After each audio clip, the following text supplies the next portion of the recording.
But I know a lot of you are asking, isn't fat bad for us? Doesn't fat clog our arteries? It's time for you to do a little bit of homework. In my next video, I talk about the history of cholesterol guidelines in America today and how they came about. Did you know that the committee who comes up with our cholesterol guidelines that our government pushes to our doctors? In that committee, the chairman, along with 8 out of 9 committee members, were being paid by 7 to 10 pharmaceutical companies? Yeah, if that doesn't make you mad, I don't know what will. But I'll also give you a list of MDs and PhDs who are all talking about the same thing, and that is that the science is now showing that fat, cholesterol, and saturated fats are not the villains that they've been made to be. Also included is a guide by one of those doctors on what blood tests you should actually be getting, how to interpret those results, and how to work with your doctor to make sure that you're doing what you need to do in order to stay healthy. So the question remains, does fat make us fat? The answer is no. Fat does not make us fat. After seeing how leptin works, it is very clear that our bodies were designed to use fat to keep us from gaining weight. Fat cells cause a rise in leptin. This was so that the cavemen did not gain too much weight.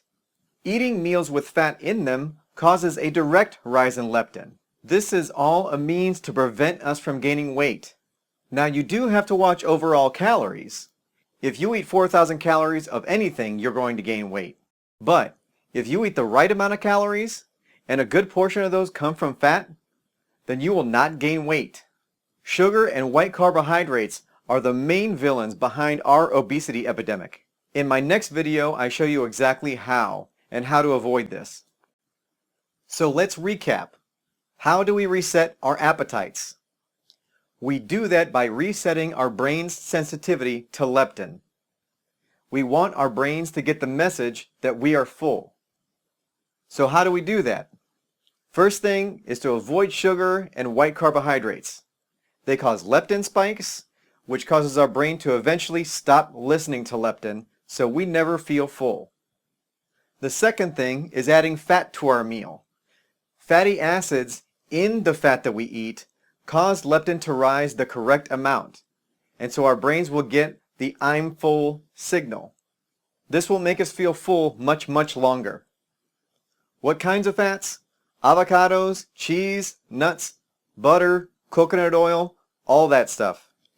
To ease your concerns of how this will impact your health, make sure you watch my next video where I show you how the new science is showing us that cholesterol, fat, and saturated fat are very good for us, so that you can start eating the foods that are going to help you lose weight. One thing I want to warn you about is that resetting your appetite takes time. It could take 2 to 3 weeks for your brain to become sensitive to leptin again. So be patient. During this time, keep snacking on foods that are going to keep you full. Foods that have fat like nuts, cheese, and olives. Feel free to eat these until you are no longer hungry. In between your meals, add, a 1/4 cup of nuts or an ounce of cheese and snack so that you're not hungry. After a little while, your appetite will begin to reset and you will need to snack less and less.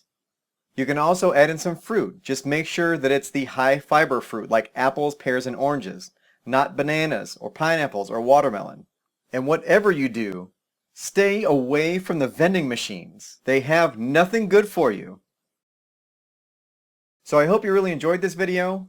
Click on over to the next video to learn about cholesterol.